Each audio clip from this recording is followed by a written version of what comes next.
Su sustancia está hecha de evocación, recuerdo, rememoración y de lo que toma del porvenir. Porque es una parte fundamental de nuestra identidad.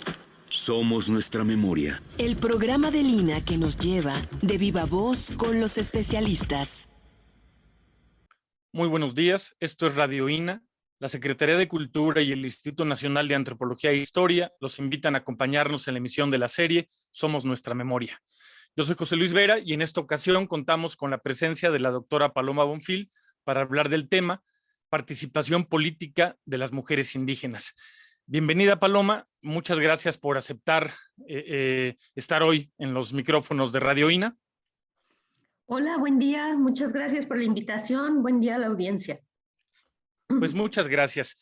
Vamos a empezar con este tema de la participación política de las mujeres, pues comentando que, no sé, en tiempos recientes se ha hablado que los diferentes colectivos femeninos tienen demandas a veces compartidas y a veces específicas, ¿no? Y que tales demandas han constituido de alguna manera la agenda del movimiento feminista a lo largo de su existencia, desde el reconocimiento como ciudadanas con cabales derechos, pasando por un ejercicio de la sexualidad libre, que implique una relación con su cuerpo y consigo mismas menos oprimente, y por supuesto derechos o el acceso a los derechos llamados reproductivos, la capacidad de elegir, hasta lo que hoy está muy en boga de tener un derecho a una vida libre de violencia. Y sin embargo, luego hay demandas específicas que muestran pues la desigualdad al interior del grupo en general de las mujeres.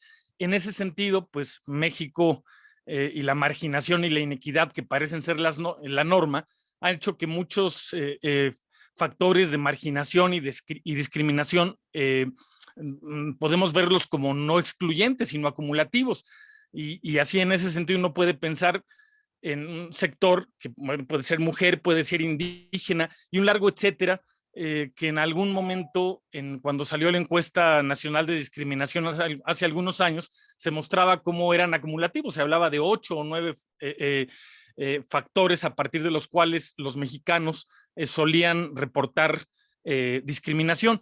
En ese sentido, Paloma, quisiera que nos comentaras, antes de entrar propiamente al tema de la participación política de las mujeres indígenas, pues quisieras una breve descripción de la condición de la mujer indígena en nuestro país, más allá de ser consideradas pues como indígenas, sino en términos de la singularidad de las mujeres indígenas en México. Bueno, sí. Yo sé que es enorme, pues, pero en fin, como para empezar por ahí. Es enorme, bueno, sí. Yo creo que tendríamos que empezar por varias cosas. En primer lugar, no es una condición de nuestro país, pero en general las sociedades son muy complejas. Lo que menos podemos hacer para entender una realidad es tratar de hacer categorías generales y además demasiado abarcadoras, porque pues eso puede ser una explicación muy sencilla e inicial, pero no responde a lo que es una realidad. México es una sociedad muy compleja, muy diversa y profundamente desigual. Entonces, para hablar de derechos y de la situación de distintos sectores de la sociedad, pues tenemos también que ver cuáles son como las condiciones específicas en que distintos sectores enfrentan esa desigualdad. Y podemos entonces entender, por ejemplo, que en México, o no entender, sino conocer que en México los pueblos, las poblaciones que conocemos como poblaciones indígenas, tienen una historia de exclusión que hace que hoy, pues, esta población que representa el 10% de nuestra población total, viva en condiciones promedio mucho peores que el resto del país, siendo que somos un país profundamente desigual con más del 70% de la población en condiciones de desigualdad y de pobreza. Pero dentro de los pueblos indígenas también hay diferencias, o sea, no podemos pensar en la población indígena así nomás. Si pensamos en los jóvenes y las jóvenes, o pensamos en la infancia, o pensamos en las mujeres, vamos a ir viendo que hay otros factores que generan desigualdad y exclusión, o por lo menos menos acceso a las oportunidades. Entonces, por un lado, tenemos que distinguir las diferencias. entre población urbana, población rural, entre población indígena o población no indígena, entre varones y mujeres, entre diferencias etarias, por ejemplo, entre jóvenes y adultos, porque cada una de esas condiciones, no solo entre la población indígena, sino también en el resto de la sociedad, genera distintas condiciones de derechos. Y luego tenemos que pensar en la diversidad, es decir, no es lo mismo hablar del pueblo Chol, por ejemplo, en Chiapas, o del pueblo Tzotzil, en mismo Chiapas, donde tenemos indicadores de pobreza mucho mayores entre los choles y los zoques, por ejemplo, que entre los tzotziles. No es lo mismo hablar de la población o por lo menos del lugar y la relación que ocupan en general las mujeres de ciertos pueblos donde no tienen voz ni voto en las asambleas y otras donde son electas como autoridad. Es decir, también hay una diversidad en las culturas que coloca a sus integrantes en diferentes nichos de reconocimiento, de derechos, de valoración. Entonces, digamos, cuando hablamos de las mujeres indígenas o cuando hablamos de las desigualdades, creo que lo principal que tenemos que entender es que tenemos que pensar fino, tenemos que hilar fino y no podemos generalizar. Pero por otro lado, las generalizaciones pues son muy útiles y necesarias para entender algunas, la globalidad al menos, algunas problemáticas, ¿no?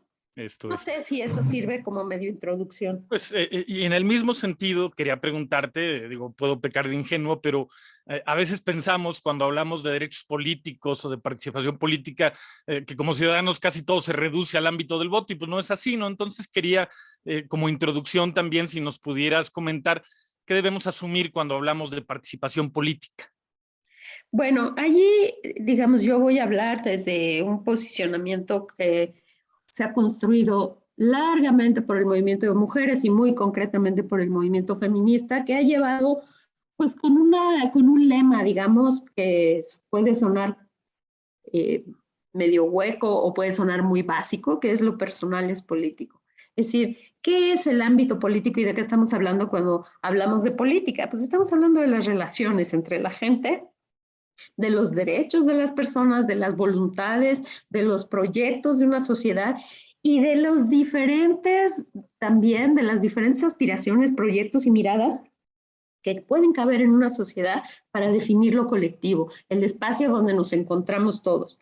Si pensamos que eso es lo político, si pensamos, por ejemplo, en el tema de la violencia familiar, intrafamiliar o la violencia de pareja, pues podemos pensar, bueno, pues a Chuchita que la golpean y que la maltratan y que pues le tocó su cruz, ¿no? Es problema de Chuchita. Pero cuando vemos pues más o menos 4 de cada 10 mujeres ha vivido violencia sexual, o que 7 de cada 10 mujeres ha vivido alguna forma de violencia en su vida, ese no es un problema de Chuchita, ni de Mariquita, ni de Juanita, es un problema de la sociedad. Entonces, el resolverlo, el hacerlo visible, el enfrentarlo, es un problema político, es un problema de decisiones, es un problema de presupuestos, es un problema de leyes, es un problema de cultura general, es un problema, digamos, de toma de decisiones.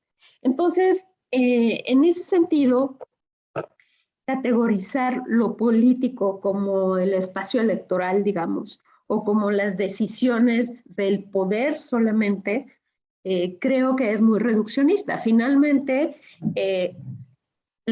digamos, la política es ese campo donde construimos las condiciones para hacer viable una mejor sociedad. O sea, es como el lugar donde las personas, hombres y mujeres y todos, nos movemos para construir algo que nos permita una convivencia de cierta forma. O sea, en ese sentido, digamos, la situación de las personas, el mover esa situación cuando es una situación de desigualdad, de inequidad, de violencia, de exclusión, de discriminación, es un ámbito político. Y por eso, cuando pensamos en la participación política de las mujeres indígenas, yo pienso que el hecho de que una mujer o varias decidan que cuándo se quieren casar y con quién, cuándo tener hijos y cuántos, salir de su casa, caminar por la calle. Bueno, eso no es solo con las mujeres indígenas. Caminar por la calle, definir sus tiempos, tomarse tiempos para sí mismas, esos son acciones políticas. Y son acciones políticas porque cambian las reglas que hasta ahora han funcionado en una convivencia y en el lugar en que los pueblos indígenas, las culturas indígenas de las comunidades, pero también en los otros sectores de la sociedad, les damos a los hombres y las mujeres los espacios que les asignamos, las responsabilidades, las posibilidades. Entonces, en ese sentido, bueno, todos estos cambios de lo que se acostumbra, de lo que se ha naturalizado, de lo que se ha generalizado, que se mueven por una demanda de derechos, pues son acciones políticas, aunque no sean partidarias. ¿No? Esto es, aunque como dices, pues es útil generalizar, aunque a veces uno pueda dejar de, vamos, esta famosa metáfora de poder ver el bosque o no ver el bosque, o ver los árboles y no ver el bosque, en fin. En específico, pues vamos a hablar hoy o nos vas a comentar hoy a propósito del tema central de la participación de las mujeres indígenas o su participación política. En términos generales, ¿cómo se ha expresado, cómo se expresa esta participación política en el ámbito nacional? Bueno, en México la Constitución reconoce el derecho de los pueblos indígenas a gobernarse según sus sistemas normativos internos, ¿no? Algo que en algunos lados se conoce como usos y costumbres. En ese sentido, constitucionalmente, las personas indígenas y los colectivos indígenas tienen derecho a dos sistemas políticos, a participar en dos sistemas políticos, el propio y el nacional, el de la democracia institucional. Es decir, por haber nacido en este territorio, eres ciudadano o ciudadana mexicano, tienes derecho a votar y ser votado, tienes derecho a la participación en los esquemas que conocemos, con todas sus imperfecciones y asegúnes, pero bueno, ese es el sistema que tenemos. Por otro lado, al pertenecer a un colectivo indígena, también también existen una serie de espacios, mecanismos y lugares que se pueden ocupar para tomar decisiones que tienen que ver con el colectivo. Entonces, esa es como, en primer lugar, el primer escenario que tenemos que pensar. El pluralismo político al que pueden acceder las hombres y mujeres indígenas abre también un abanico muy grande de formas de participación tradicionales y, digamos, de partidistas de la democracia institucional. Entonces, las mujeres indígenas pueden participar en los sistemas o pueden querer participar, no siempre pueden, en los sistemas tradicionales de cargos, de toma de decisiones, de autoridad de sus pueblos. Pero también tienen derecho no solamente a tener su credencial del INE, ir a votar, sino a ser candidatas, a estar en estructuras partidarias, a ejercer cargos de gobierno, a formar parte de las estructuras de la administración pública. Y todo eso abre un abanico súper grande de posibilidades. Además, están otras formas de participación ciudadana que también nos tocan al resto de la población, que son pues, organizaciones de la sociedad civil, diferentes movimientos que no necesariamente son partidos. Y esos son otros espacios donde se mueven agendas colectivas, donde se mueven derechos y donde también las mujeres indígenas participan.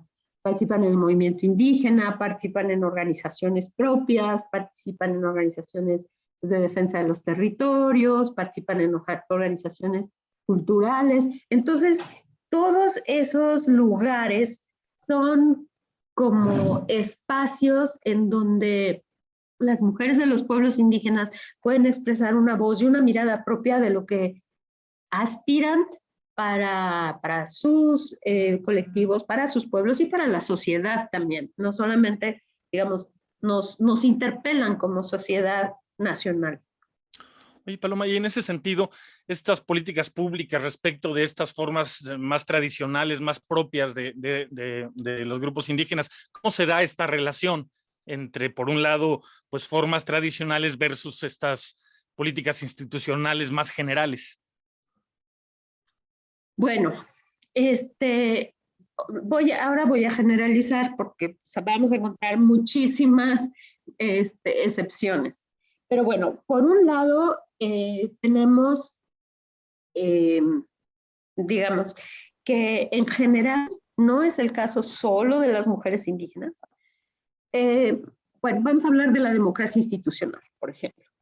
Si nosotros pensamos en el poder legislativo y pensamos en la Cámara de Diputados y la Cámara de Senadores, que son como los espacios donde se definen las reglas que nos gobiernan como sociedad, y pensamos que esas son como las cajas de resonancia de la representación política del país, tendríamos que pensar que, bueno, si la población indígena es el 10%, tendríamos que tener como 50 y tantos diputados y diputadas. Si para que tuviéramos el 10% de la población indígena más o menos representada. Si pensamos además que las mujeres somos más de la mitad de la población, de esos 50 y tantos diputados indígenas y diputadas, la mayoría, o sea, más de 25, tendrían que ser mujeres. Y bueno, ahorita no recuerdo la cifra de esta legislatura, pero nunca ha habido más de 4 diputadas indígenas. Y eso cuando ha habido movilizaciones. Por otro lado, si pensamos en los partidos políticos, bueno, les contaría, en las elecciones de 2018, estuve trabajando con un equipo de colegas indígenas, mujeres, que hicieron un seguimiento a las campañas políticas en 4 estados, para ver qué decían los partidos políticos, qué ofrecían los partidos políticos a las mujeres indígenas. Y en estos 4 estados la respuesta es nada. Es decir, no hubo una sola gira, un solo eslogan de campaña, un mensaje político dirigido a las mujeres indígenas y sus prioridades, necesidades, condiciones o demandas. Entonces, en ese sentido, si pensamos que tenemos una democracia en donde las mujeres indígenas difícilmente se ven, difícilmente se escuchan, incluso trabajando dentro de las estructuras partidarias, donde varias de ellas también en diferentes espacios han comentado que cuando pertenecen a un partido, pues los partidos son estructuras particularmente verticales y patriarcales, con la pena. Entonces, por ejemplo, las mujeres indígenas que yo he escuchado y que pertenecen a diferentes partidos, de todos los colores, lo que mencionan es lo que cuesta tener una candidatura, lo que cuesta en términos económicos, lo que cuesta en términos políticos, lo que cuesta en términos personales, el cómo de repente son usadas para cubrir cuotas. Se les manda, por ejemplo, como candidatas a distritos o a espacios que se consideran quemados, y de lugares donde el partido, las estructuras del partido consideran que no van a ganar. Y la sorpresa ha sido bueno, no muchas, pero que varias veces han ganado. Han ganado sin haber tenido el apoyo para hacer la campaña, sin haber tenido equipos, habiendo sido nombradas cuando ya la campaña está empezada, etcétera, etcétera. Entonces, bueno, lo que quiero decir es que las estructuras de nuestra democracia son profundamente excluyentes para la participación igualitaria o equitativa para las mujeres indígenas. Entonces, eso por un lado. Por otro lado, en los sistemas normativos internos, pues hay mucha variación también. Pero básicamente las asambleas de la comunidad, que son el espacio donde se toman las decisiones de los colectivos indígenas, están construidas con la idea de que quienes participan ejerciendo una ciudadanía directa son los hombres. Son los hombres porque son los que trabajan, los que toman las decisiones, los que están en el espacio público, las mujeres están en el espacio privado. Esto cambia muchísimo, ya tenemos autoridades, incluso mujeres electas por sistemas normativos internos. Tenemos también lugares donde las mujeres pueden ir a la asamblea, pero no hablar. Otras donde pueden ir y votar, pero no hablar. Otras donde pueden hablar, pero no pueden votar. Otras donde pueden hacer todo y otras donde pueden ser electas. Eso cambia. Pero digamos, no ha sido fácil y ha habido colectividades y comunidades y pueblos indígenas donde las mujeres han luchado incluso por ejercer el voto ciudadano. Y no hablo de hace mucho, hablo de hace 5 años, 6 años, como ha habido una movilización de las mujeres, por ejemplo, de las mujeres ICOTS, para que se les reconozca el derecho al ejercicio al voto no comunitario, al voto ciudadano. Sí, sí. En otras comunidades, por ejemplo, en Chiapas se acostumbraba que la asamblea decidía quién iba a ser el candidato a autoridad con partidos políticos, o sea, pero en la asamblea se decía a quién se iba a apoyar y toda la comunidad, incluyendo las mujeres, entregaban sus credenciales de elector para que se llenaran las boletas y ya. O sea, son como unas mezclas, digamos, de sistemas y definiciones, pero donde en general las mujeres están en un lugar subordinado. Entonces, pues la lucha por tener como un reconocimiento a condiciones y derechos por lo menos iguales ha sido muy difícil. Y sigue siendo, ¿no? Cada vez es más notoria. En ese sentido, Paloma, aunque ya has ido abordando al respecto, quería preguntarte cuáles son como los aspectos más relevantes para caracterizar las condiciones bajo las cuales se da la participación política de las mujeres en México. Has ido ya mencionando, pero un poco haciendo esta generalización que comentabas, ¿cuáles son los aspectos más relevantes para entender las condiciones en cómo se da? Bueno, por un lado está esto de las dificultades, ¿no? O sea, si en general a las mujeres, incluso en este momento de paridad política obligatoria, si las mujeres que participan directamente en política enfrentan violencia, simulación, exclusión, etcétera, para las mujeres indígenas estas condiciones son bastante peores. Por otro lado, tenemos que la mayoría, no todas, pero la mayoría de las figuras femeninas que vemos en los espacios públicos son mujeres que a su vez están vinculadas a movimientos, tanto indígenas como de las propias mujeres. Es decir, es muy difícil, sí las hay, pero no vamos a ver como sí pasa, digamos, en los espacios partidistas, no vamos a ver liderazgos sueltos. Vamos a ver mujeres que traen una trayectoria, digamos, de defensa de su identidad, de defensa de su cultura, de defensa de los derechos de las mujeres en muchos casos. Es decir, están arropadas por un crecimiento dentro de organizaciones propias donde se van construyendo plataformas de derechos para mujeres y desde mujeres a partir de identidades diferenciadas. Y eso creo que es una singularidad que no tenemos en muchas lideresas, algunas muy respetables, otras no tanto, la verdad. O sea, uno de repente ve cada figura en los digamos, en las cámaras y en los partidos que dices el horror, ¿no? Pero las mujeres indígenas en general han construido una trayectoria de representatividad y legitimidad muy difícil. Por otro lado, también creo que una de las cosas que las distingue es como esta identidad como mujeres, como indígenas, hermanadas, digamos. Muchas organizaciones políticas donde las mujeres indígenas hacen agendas colectivas, pero que son multiculturales, no son de un solo pueblo. Son organizaciones a veces regionales, a veces nacionales o internacionales, donde las mujeres discuten sus derechos dentro y fuera de sus comunidades y pueblos, o sea, dentro de sus espacios, digamos, de identidad y de cultura, pero también frente a las sociedades nacionales, como la nuestra en la mayor parte de los países, por ejemplo, de América Latina, pues son profundamente racistas, aunque no lo reconozcamos. Claro. O sea, México es un país increíblemente racista, violento y excluyente.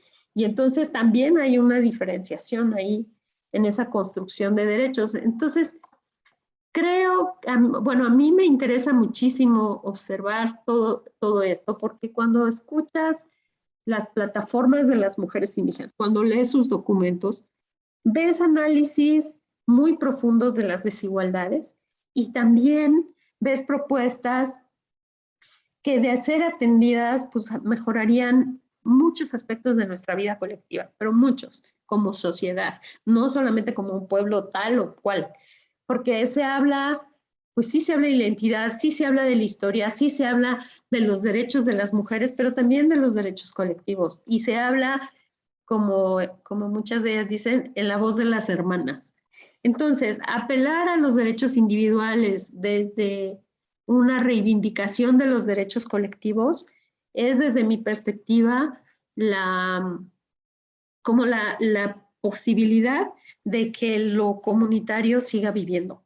De que, y no solamente en los pueblos indígenas, sino que a lo mejor también como sociedad nacional vayamos aprendiendo esas formas de colectividad que, bueno, en este país desgarrado y roto, pues se han perdido. O sea, vivimos una época espantosa. La verdad, yo veo cada vez, pues no sé, como la ruptura de muchas posibilidades de convivencia, la violencia desatada, la crueldad, la intolerancia. Y entonces estas formas de participación que van abriendo espacios donde la gente se encuentra en sus diferencias para buscar lo común, yo creo que son una esperanza enorme. En esa línea, tú en alguno de los textos, de tus textos, hablabas de la importancia de la participación de las mujeres indígenas en el contexto de la democracia del país en general. ¿Podrías abundar un poquito en ello? Más allá del asunto proporcional, digamos, de ese 10% de la población mexicana que asume o es identificado como grupo indígena. Bueno, yo estoy convencida de que este país tiene una enorme riqueza en la diversidad, y eso, además de que está constitucionalmente reconocido, o sea que nos reconocemos como una nación plurilingüe, multicultural, etcétera, tiene que tener, o nos tiene que llevar a saber escucharnos, a saber escuchar voces distintas. Es decir, creo que la apuesta política desde la diversidad es justamente la no homologación. O sea, cómo logramos las mismas oportunidades y los mismos derechos respetando diferencias y diversidades. Es decir, cuando las mujeres en general exigimos nuestros derechos frente a una sociedad patriarcal como esta y machista y violenta como esta, no queremos ni ser, digo, suena súper burdo, pero es que uno ve los argumentos, ni ser hombres, eso es como una de las, ni que los hombres sean menos. O sea, lo que se busca es cómo dentro de una diferencia tan primaria como el ser el macho o hembra de una especie biológica, nos puede dar los mismos derechos y las mismas oportunidades. Dentro de eso, las mujeres también tenemos que reconocer que no somos iguales dentro de esta población. O sea, que dentro de nuestra, digamos, este primer acorpamiento general, no solamente hay diferencias, sino que hay desigualdades. O sea, no es lo mismo ser una mujer que nació en Garza García, Nuevo León, que ser una migrante en Mazahua, en Monterrey. No es lo mismo, aunque las dos sean mujeres. Claro. Entonces, reconocer también los privilegios, reconocer también la matriz digamos, ideológica, de clase económica, de aspiraciones, etcétera, que nos coloca en lugares distintos, es importante. Y creo que la otra cosa que es necesaria es que yo, bueno, desde mi perspectiva, no hay democracia que valga si no hay espacio para escucharnos todos y todas. Y hoy por hoy a las mujeres indígenas no las estamos escuchando. Oye, y en ese sentido, Paloma, el cómo se ha mirado este fenómeno de la participación de las mujeres indígenas en la política nacional, ha ido cambiando a lo largo del tiempo, porque muchas cosas no es que sean nuevas, simplemente a veces se visibilizan o se van mirando desde diferentes ángulos. ¿Ha habido cambios sustantivos a lo largo de los últimos años a propósito de cómo se ha abordado el tema, de cómo se ha mirado, de cómo se ha presentado y documentado? Yo creo que sí. Yo creo que sí, por razones diferentes. Yo creo que sí ha habido cambios. Yo creo que hoy este es un tema de agenda que además es políticamente incorrecto ignorarlo, ¿no? Entonces, bueno, por un lado tenemos legislación, por otro lado tenemos experiencias, por otros lados tenemos pues una emergencia de liderazgos de mujeres indígenas, sobre todo de las nuevas generaciones, bien importante. Junto con eso, también tenemos como una retórica que reconoce los derechos de las mujeres de los pueblos indígenas, que reconoce sus demandas y que lleva finalmente, bueno, en muchos casos, a la simulación, ¿no? O sea, como a unos discursos esencialistas que no ayudan en nada y finalmente, pues al uso casi como ornamental de ciertas figuras de mujeres indígenas. Y ese uso y abuso, digamos, de las agendas y los procesos de participación, para mí, pues ese es un gran peligro. Pero lo que sí cabe es que hoy nadie puede, no, digamos, al menos discursivamente negar que hace falta hacer algunos cambios en nuestra sociedad, o muchos cambios, y muy profundos, para que los derechos de las mujeres, las niñas, de los distintos pueblos indígenas realmente se reconozcan. Y entonces, bueno, pero si uno piensa, ok, políticamente eso se dice, se discute y hay grandes discursos y a veces hay algunas medidas y a veces se abren espacios. Yo creo que esas no han sido concesiones en ningún caso, han sido como resultados de movilizaciones y luchas y demandas muy fuertes por el reconocimiento que han hecho las mujeres indígenas de sus derechos hacia adentro, es decir, los derechos a los que son titulares en sus pueblos, en sus comunidades, en sus familias, en sus movimientos, y que muchas veces son negados, y los derechos hacia afuera, es decir, colocándose como mujeres de pueblos excluidos, discriminados, expoliados, despojados, frente a una sociedad que pues hoy sigue siendo colonialista, hoy sigue siendo una sociedad extractivista, sigue siendo una sociedad racista, eso somos. Entonces, bueno, en esa, digamos, en esa doble lucha que no puede disociarse de si tú eres una mujer de un pueblo indígena cuyos territorios están siendo todo el tiempo disputados y todo el tiempo como explotados, y por otro lado, dentro de tu pueblo es una mujer que si tiene una serie, que no tiene derecho a participar en la asamblea, o que no tiene derecho a la herencia, o que no tiene derecho a la tierra, o que no tiene derecho a la propiedad, tienes una, digamos, tienes que plantearte unas reivindicaciones que si lograran resolverse, mejorarían la vida de la comunidad y la vida de la sociedad. Y el resto en general. Entonces, sí. por eso pienso que es tan importante escuchar esos discursos, y no hablo de discurso así en un foro, sino hay un discurso político de las mujeres indígenas cada vez más potente, cada vez más diverso, cada vez más profundo, creo yo, que ya tenemos que oír. La otra cosa es que, bueno, esa participación ha llevado también pues, a mostrar por parte de estos liderazgos y estas voces representativas qué fácil es como hablar por ellas, ¿no? En ese sentido, justo te quería preguntar, no sé, el movimiento zapatista visibilizó muchas problemáticas. En este sentido específico, ¿qué tan importante fue para visibilizar estas problemáticas? Porque sí, aparecieron líderes femeninas en el movimiento, pero también es cierto que había portavoces en general. ¿Qué tan importante fue en esta visibilización de la problemática que estás desarrollando?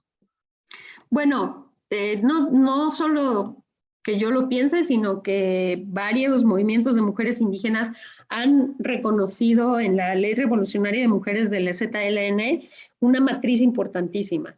O sea, si uno ve la Ley Revolucionaria, allí hay un artículo que dice, las mujeres indígenas tendrán derecho a casarse con quien quieran, cuando quieran, a tener los hijos que ellas decidan tener y cuando ellas decidan tenerlo.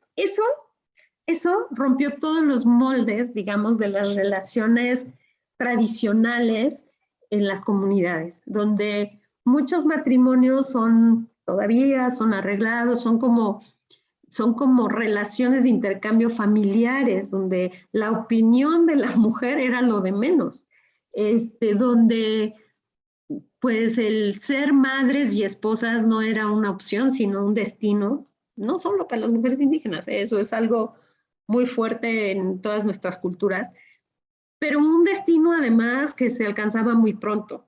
Digo, hoy tenemos un problema todavía continuado de maternidad adolescente, de matrimonios tempranos, de embarazos en periodos intergenésicos muy cortos.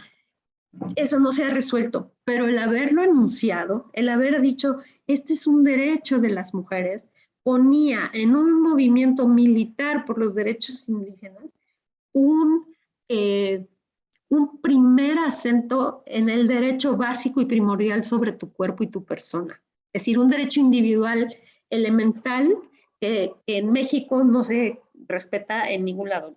No hablo solo de los pueblos indígenas. O sea, el que las calles sean peligrosas para las mujeres, el que las niñas no puedan salir de la escuela porque las secuestran, las violan, el que vayas en la calle con temor, eso es un secuestro de los cuerpos de las mujeres, de todas. Pero que en una declaración revolucionaria se haya dicho dentro de los derechos de los pueblos indígenas, este derecho individual es fundamental, pues es una matriz importantísima para la movilización.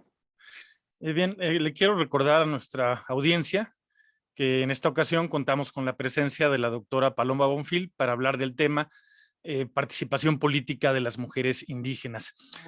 Comentabas, Paloma, hace un rato, bueno, de los costos que supone la participación política y los costos, mencionaste los costos económicos, pero hay muchos otros costos que supone participar políticamente en ese espacio que estás reflexionando. Leí alguno de tus textos y pues mencionabas cómo son desacreditadas, en fin, ¿no? En esa línea, ¿cómo pudiéramos evaluar los costos que supone esta participación? Y dado estos costos, ¿cómo es que se construyen estos liderazgos? Bueno, sí, ese fue un estudio que a mí me abrió pues la mirada a muchas cosas, ¿no? Así, en distintos foros, en entrevistas, en talleres, escuché a mujeres que participaban políticamente hablar de lo que había supuesto elegir ese camino. Entonces, bueno, desde la presión familiar en muchos sentidos, o sea, digamos, hay entre muchas mujeres de los sectores populares, no solo indígenas, hay toda una noción y una sensación o una apreciación de que la política es básicamente un espacio bien cochino. O sea, es donde se dan las traiciones, las tranzas, donde hay como una serie de mecanismos muy sucios, ¿no? Y generalmente perpetrados por varones. Eso no quiere decir que las mujeres no participen, pero es como esta cultura muy, muy de la tranza. Y hay muchas mujeres que no quieren saber nada del asunto justo por eso. Entonces, bueno, tener el valor, la vocación de meterte como... Para empezar por ahí, ¿no? Exacto, de meterte al pantano a nadar con cocodrilos ya es una transgresión. O sea, yo creo que tenemos que pensar que la vocación política de muchas mujeres que hemos visto en distintos foros, dentro de sus movimientos, dentro de partidos políticos, en sus comunidades, es transgresora. De alguna manera, o sea, una mujer que decide participar en la política tiene que romper digamos, las relaciones que te establecen en la familia de dónde vas y con quién vas y a qué horas vuelves y por qué y quién te llamó. Y pasamos de ahí al siguiente paso. La política sigue siendo un ámbito público, básicamente pensado para hombres, aún con la paridad. Entonces, si tú estás allí, ¿qué estás haciendo con tantos hombres? O sea, ¿qué hace tu cuerpo de mujer en un espacio de hombres? Entonces, si sales candidata, pues te acostaste con no sé quién. Si ganas, pues seguramente pagaste el favor. Bueno, etcétera. O eres hija, o eres hermana, y eso se sigue usando. O sea, tenemos muchos casos presentes de mujeres que además sí Han usado su figura de vínculo con un hombre para estar donde están y no necesariamente por tener el liderazgo. Y eso en niveles muy altos y en niveles menos altos de las estructuras políticas. Entonces, bueno, esa es una parte de costos personales muy grandes. O sea, hay mujeres, no, hay muchos casos que relatan pues violencia en su casa, porque además la familia como no tolera mucho esa presión, que han tenido, bueno, que han roto sus relaciones a veces, sus matrimonios, ¿no? Que han tenido una cosa como de unas trayectorias de liderazgo muy, muy activas, junto con una gran culpa por no atender a los hijos, por no estar suficiente en la casa, por tener como este otro deber ser medio abandonado. Ese es un costo. El otro costo, ya digamos, por ejemplo, otro de los costos en términos de los partidos, es que en los partidos políticos, pese al financiamiento público que hay, las candidaturas, las campañas, la militancia, digamos, ejercer un liderazgo, ser nominado candidato o candidata, cuesta dinero y cuesta. O sea, yo he podido entrevistar gente, mujeres que vendieron sus animales, que vendieron su casa, que vendieron su terreno. Y recuerdo alguna vez una reunión con gobernadoras, hace muchos años, hace como 20 años, donde ni siquiera había indígenas, pero una decía, bueno, si quisiera ser candidata a la alcaldía de Mérida, y estoy hablando de hace como 20 años, tendría que pagar 2 millones de pesos al partido para que me pudieran nominar. O sea, cuesta. Y luego la campaña. Varias mujeres que han estado incluso en puestos de autoridad o que fueron nominadas en las últimas elecciones, varias compañeras indígenas, pues hablaban de lo que cuesta una campaña, ¿no? O sea, necesitas movilizar gente, automóviles, comida, propaganda, y muchas veces las mujeres indígenas lo que dicen, a mí me dan un distrito quemado, mi partido cree que ahí no vamos a ganar, y entonces no me da dinero para la campaña, o sea, pues ay, vete para allá porque vas a perder, y aún así ha habido algunas que ganaron. Hubo otra compañera que era una lideresa maravillosa, ella murió de COVID el año pasado, era una mujer increíble, y varias veces la postularon. La última vez me dijo, ella era de Guerrero, yo no voy a entrar a la campaña porque el partido que la postulaba no me ofrece seguridad, y yo no puedo pagar 6 guardaespaldas porque andar en la montaña de Guerrero sin seguridad, pues es que me secuestren mañana, ¿no? Que me levanten y me desaparezcan, como ha ocurrido con muchísimas lideresas, ¿no?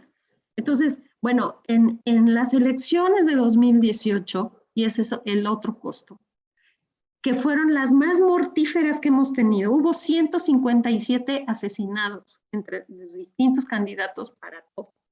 157 personas fueron asesinadas en la campaña de 2018. Y entre esos 157, 5 mujeres indígenas.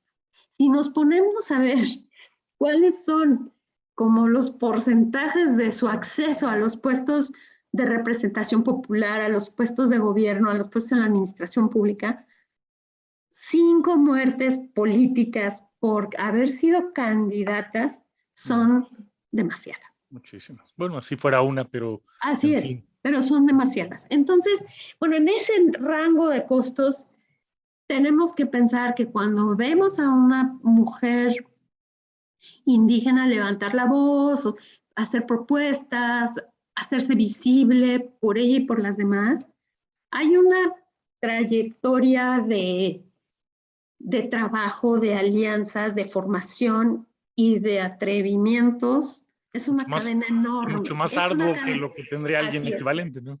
Es una cadena enorme que creo que esta sociedad no aprecia. Oye, Paloma, pensando un poco idílicamente, ¿cuáles serían los principales desafíos para que se generaran las condiciones que promuevan o favorezcan la participación pública de las mujeres indígenas? O sea, finalmente, si hablamos de una enorme desigualdad, ¿cuáles serían entonces las condiciones que permitirían o posibilitarían o fomentarían esta participación que como país tenemos como desafío, como reto? Bueno, pues si estás hablando como de utopías, yo creo que tendríamos que desmontar el sistema de partidos. La verdad creo que es un sistema muy oneroso y que no es representativo. O sea, es un sistema, es el que tenemos y es el que funciona y tenemos que cuidarlo, pero es un sistema bastante podrido desde el principio.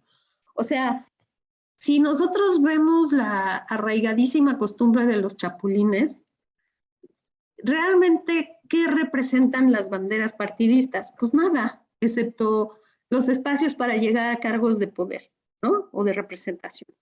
Porque no importa, para mucha gente no importa lo que supuestamente tiene una bandera partidista, si puedo cambiar increíblemente de plataformas, si las alianzas electorales mezclan cosas que uno pensaría que son el agua y el aceite, sí. Y en esas, digamos, en esas disputas por el espacio público, por la voluntad popular, por el voto, por el poder, las mujeres quedan muy atrapadas.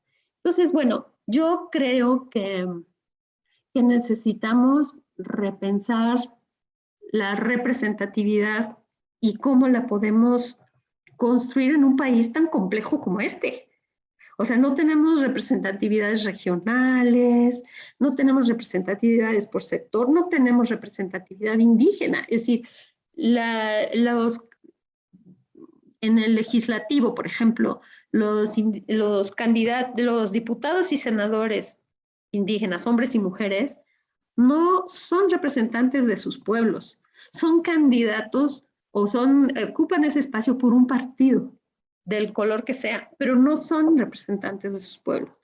No tenemos un canal para que llegue. En mucho tiempo el movimiento indígena estuvo proponiendo lo que llamaban la quinta circunscripción, que era como un espacio para legisladores y legisladoras que sí representaran a los pueblos, no que tuvieran una bandera partidista. Sí ha habido algunos diputados y senadores, hombres y mujeres indígenas, que de alguna manera tienen una trayectoria y por eso son también liderazgos muy cotizados en los partidos, porque dicen, pues ¿no? Pero creo que, digamos, en ese sentido, las estructuras de representatividad y participación comunitaria se hablan muy poco con los partidos en términos de sistema. En términos reales se hablan todo. O sea, los partidos están en las comunidades, sí están, de una manera u otra están presentes. En algunos casos son un factor de ruptura del tejido social y en otros casos son una amalgama. Entonces, bueno, pues utópicamente creo que para tener, digamos, unos espacios legislativos que son donde se debaten ciertas cosas, porque en el Ejecutivo no se debate. O sea, cuando participas del Poder Ejecutivo, y no hablo de la presidencia, hablo de la estructura del Estado, de la administración pública, pues ahí no hay debate. Pero en las cámaras sí, nacionales y estatales, pues creo que sería muy interesante imaginar cómo construir una ágora de donde quepan muchas voces. No diría que todas, porque eso lo veo bien difícil, pero muchas más. Claro. ¿Dónde están hoy los jóvenes? ¿Dónde los estamos oyendo? ¿Dónde estamos escuchando a los migrantes? ¿Dónde estamos escuchando a la diversidad sexual? ¿Dónde estamos escuchando a los pueblos indígenas? ¿Dónde estamos? No los estamos escuchando. Entonces, pues, pienso que eso sería interesante. Eso es. Sí. Solo para aclararle, eventualmente pues esto eventualmente lo ven fuera del país y solo quiero comentar que estos chapulines a los que hacía referencia la doctora Paloma hacen referencia justo a estos políticos saltarines de partido en partido, los grillos, sí. ¿No? En fin, porque luego esto lo ven fuera y probablemente no se queden con... Sí, chapulín es un grillo. Es un grillito. Exactamente. Y es un animalito. Y aquí y brinca. Y aquí pues existe una práctica muy arraigada entre la gente que es política profesionalmente como actividad de vida, de cambiar de partido y de estar en partidos que ofrecen plataformas muy diferentes. Entonces por eso uno dice, bueno, pues... Claro. Oye, Paloma, has hablado a lo largo de la charla varias veces del problema de la representación o la falta de representación y el problema de la paridad, pues, ¿no? ¿Podrías desarrollar un poco esta idea? ¿Qué representa la paridad política en el contexto indígena y este problema de la representación o no representación? Bueno, sí, creo que ahí lo que tenemos es algo muy, un espacio y una intersección muy interesante donde vemos la tensión que existe entre derechos individuales y derechos colectivos. Es decir, la paridad obligatoria lo que hace es que en el sistema de la democracia institucional debe haber candidaturas mitad para hombres, mitad para mujeres, pero además en donde ocupen, digamos, alternadamente los espacios más favorables, digamos, ¿no? Y entonces no es nomás que tengamos 50 candidatos varones para distritos fuertes y 50 candidatas mujeres para distritos débiles. La idea es como ir entrelazando eso. Se pervierte de muchas maneras, ¿no? Se pervierte cuando un candidato fuerte no puede estar por cuestión de cuotas y entonces pone a su hija o pone a su mujer o pone a su amante o pone la figura de mujer con la cual él puede de todas maneras mover los hilos. Eso pasa muchísimo. Pero por otro lado, digamos, se ha dado una tensión en el sentido de que dentro de algunos espacios comunitarios y cada vez más frecuentemente, cuando las mujeres indígenas no encuentran eco para hacer valer sus derechos políticos en la comunidad, recurren a las instancias electorales. Y entonces hemos tenido paradojas muy complejas, para las que yo no tengo respuesta, nomás las describo, en donde, por ejemplo, una asamblea comunitaria que elige a sus autoridades es cuestionada y denunciada por una mujer a la que se le negaron sus derechos a participar en la asamblea. Y ha habido elecciones por sistemas normativos internos que se han cancelado, ¿cómo se dice? Que se han anulado, porque no se reconoció el derecho de una mujer. Entonces, ¿cuál es la paradoja? Que el derecho colectivo de una asamblea queda en entredicho por el derecho individual de una ciudadana dentro de otro sistema. Y eso, bueno, ha metido mucha discusión, digamos, en términos de cómo se puede llegar a eso, ¿no? Por otro lado, pues en términos de cuotas y digamos, para que haya paridad y una paridad con sentido, necesitaríamos, no solo con mujeres indígenas, sino en general con las candidatas, que hubiera candidatas formadas y apoyadas por las estructuras de la democracia institucional. Lo que estamos viendo hoy con muchas candidaturas de mujeres, no solo indígenas, sino de mujeres en general, es que eso no ocurre. Que esa paridad y esas candidaturas se están llenando como relleno, pues. Es decir, los partidos tienen la obligación de dedicar un X porcentaje de su financiamiento a la formación política de mujeres. Y no ha habido una iniciativa clara para que se promuevan los liderazgos y la participación de mujeres indígenas, por ejemplo.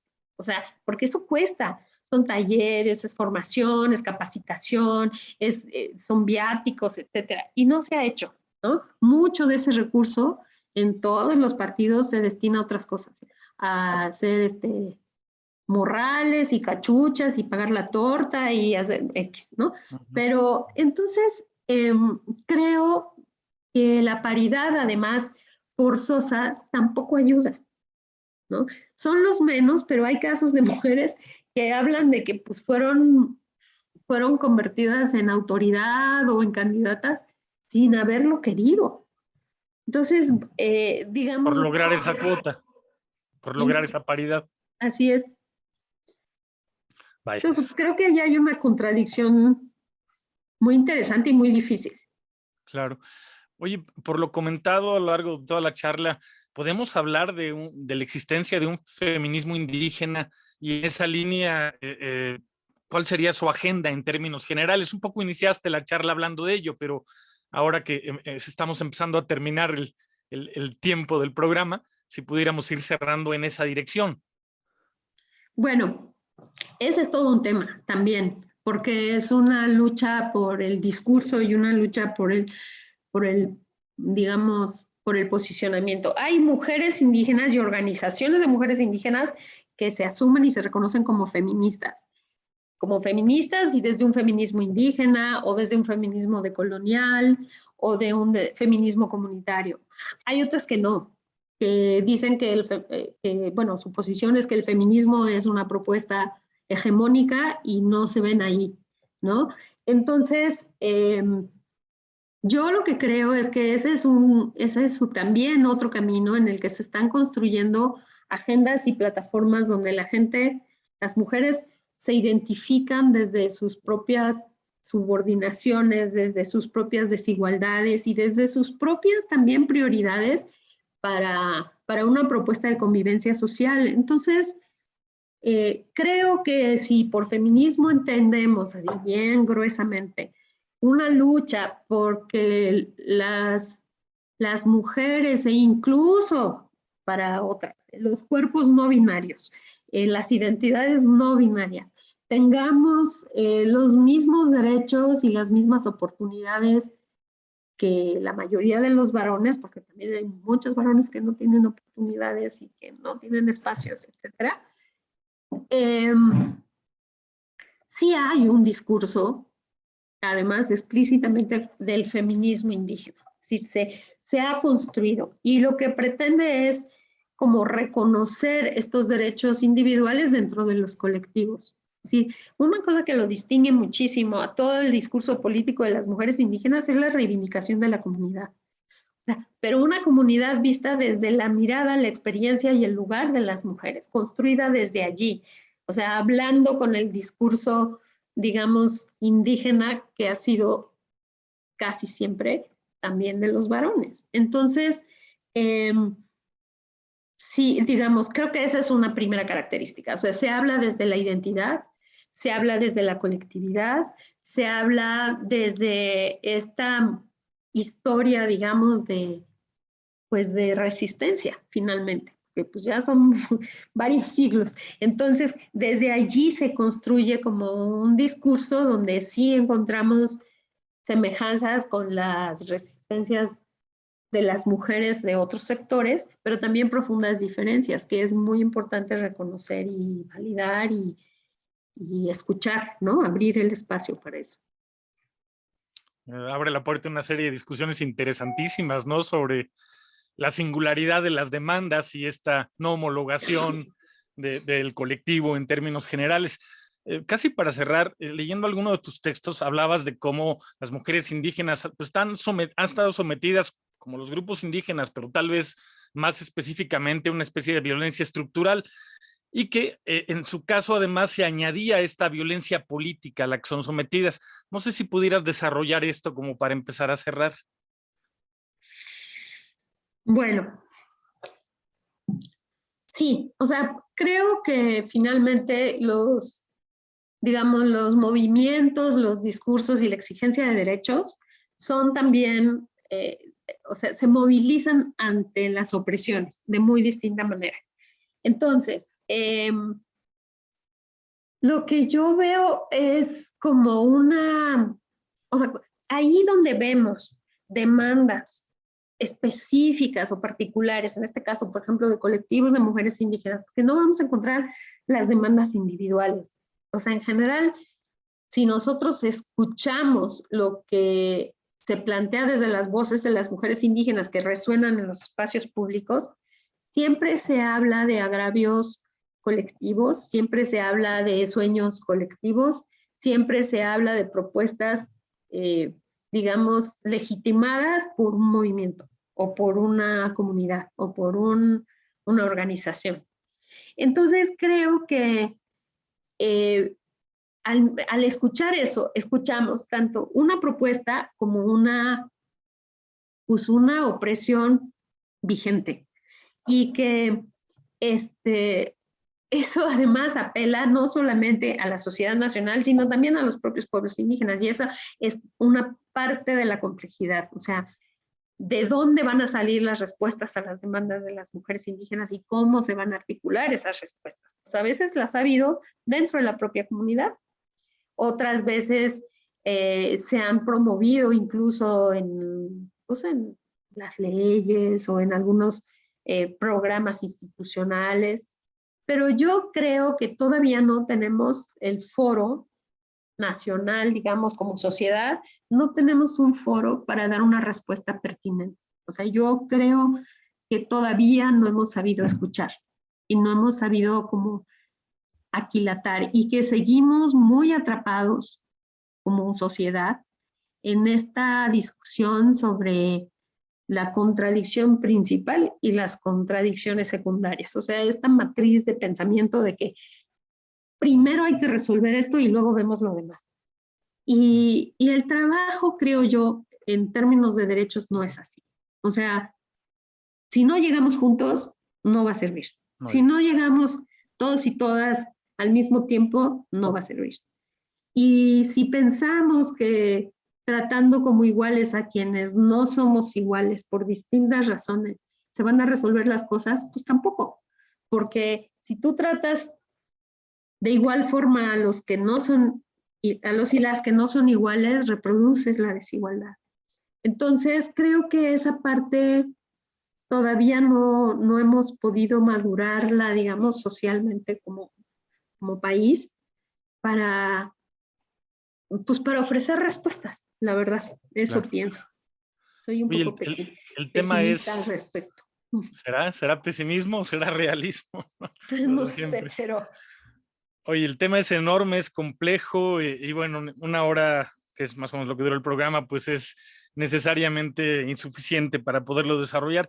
No sé si quisieras hacer referencia a algún punto que no se haya mencionado, algo que quieras comentar en específico que no hayas hecho como para cerrar. Solamente me gustaría como invitar a quienes nos escuchan a que se echen un clavadito, por ejemplo, en internet y puedan buscar tanto textos como lugares en el Facebook, en redes sociales, en fin, donde están hablando las mujeres indígenas, porque allí están, se están moviendo, están proponiendo, están organizadas, están analizando, están denunciando, y creo que eso, si tenemos el interés, nos puede abrir muchas perspectivas, incluso para discusiones aparentemente inconexas. Entonces,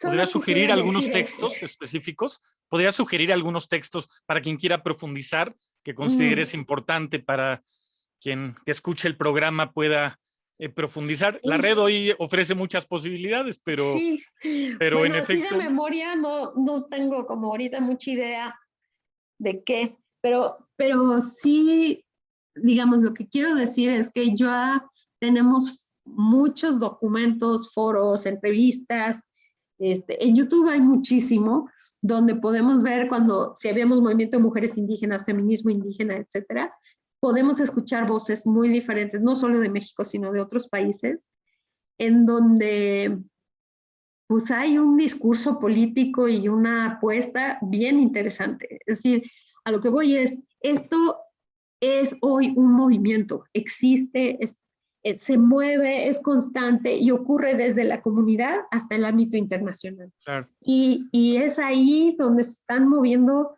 realmente muchas propuestas que pueden ser muy pertinentes para nuestro Oye, Paloma, tu texto publicado en el INE de la democracia en deuda, ¿se puede consultar en internet? ¿Está accesible?